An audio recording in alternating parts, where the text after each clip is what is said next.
सबसे पहले हम लोग बात करते हैं रेक्टेंगल के बारे में। रेक्टेंगल का एरिया का फॉर्मूला क्या होता है? रेक्टेंगल क्या होता है, इसकी अपोजिट साइड सेम होती हैं और यहाँ पे हर एक एंगल 90 डिग्री का होता है। तो इसका जो एरिया का फॉर्मूला होता है, हम एरिया को यहाँ पे ए से रिप्रेजेंट करेंगे और पेरीमीटर को पी से और डायगोनल को डी से रिप्रेजेंट करेंगे। तो इसका जो एरिया का फॉर्मूला होता है वो होता है लेंथ इनटू ब्रेथ।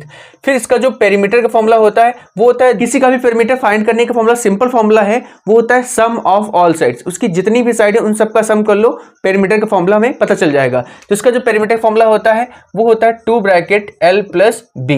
यहाँ पे 2 लेंथ है और 2 ब्रेथ है, तो 2 ब्रैकेट L प्लस बी। और इसका जो डायगोनल है, डायगोनल अगर हम इसको ऐसे मिला देते तो ये 2 डायगोनल्स होते हैं, तो अगर हमें डायगोनल की लेंथ निकालनी तो उसका फॉर्मूला होगा d is equal to under root l square plus b square. तो डी डायगोनल का इसका फॉर्मूला हो गया।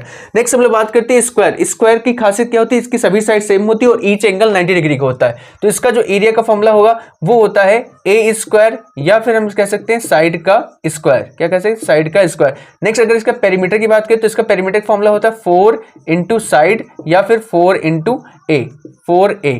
इसके डायगोनल की बात करें तो इसका डायगोनल फॉर्मूला होता है √2 इंटू साइड, √2 इंटू साइड या फिर √2 इंटू ए, √2a, ये फॉर्मूला हो जाएगा। नेक्स्ट हम लोग बात करते हैं पैरेललोग्राम के बारे में। पैरेललोग्राम क्या होता है, इसके अपोजिट साइड सेम होती हैं और क्या होता है कि इसके हर एक एंगल 90 डिग्री नहीं होता है। ध्यान रखना, इन दोनों में सिर्फ यही डिफरेंस है कि इसका हर एक एंगल 90 डिग्री का होता है, इसका हर एक एंगल 90 डिग्री का नहीं होता है। अब इसका फॉर्मूला कैसे निकालेंगे, इसका अगर हमें परपेंडिकुलर खींचे और यहाँ पे ये हाइट है उसको h मान लें, तो इसका जो एरिया का फॉर्मूला होगा वो होगा L इंटू एच। क्या होगा बच्चों, L इंटू एच। और नेक्स्ट अगर इसकी पेरीमीटर की बात करें तो ये L 2L हो जाएगा और B भी 2B हो जाएगा, और यहाँ से हम 2 कॉमन ले लेंगे, 2 ब्रैकेट L प्लस बी, ये इसका पेरीमीटर फॉर्मूला आ जाएगा। नेक्स्ट बात करते हैं रोम्बस के बारे में। रोम्बस जो है वो स्क्वायर की तरह ही होता है, लेकिन इसका हर एक एंगल 90 डिग्री का होता है, ये हल्का झुका होता है, तो इसलिए इसका हर एक एंगल 90 डिग्री का नहीं होता है। तो इसका अगर हम एरिया का फॉर्मूला की बात करें तो इसका जो एरिया का फॉर्मूला होता है वो होता है 1/2, और यहाँ पे अगर ये मिलाएं तो ये डायगोनल हो जाएंगे, इसके 2 डायगोनल होते हैं। अगर इसको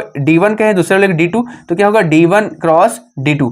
नेक्स्ट अगर बात करें पेरीमीटर, तो पेरीमीटर सेम होता है, जो स्क्वायर का होता है वो सेम रोम्बस का भी होता है, यानी 4 इंटू साइड। क्या होता है, 4 इंटू साइड, क्योंकि सभी साइड इसकी सेम होती है, या फिर लिख सकते हैं 4 इंटू ए। अगर इसकी साइड को ए माने तो 4 इंटू ए हो जाएगा।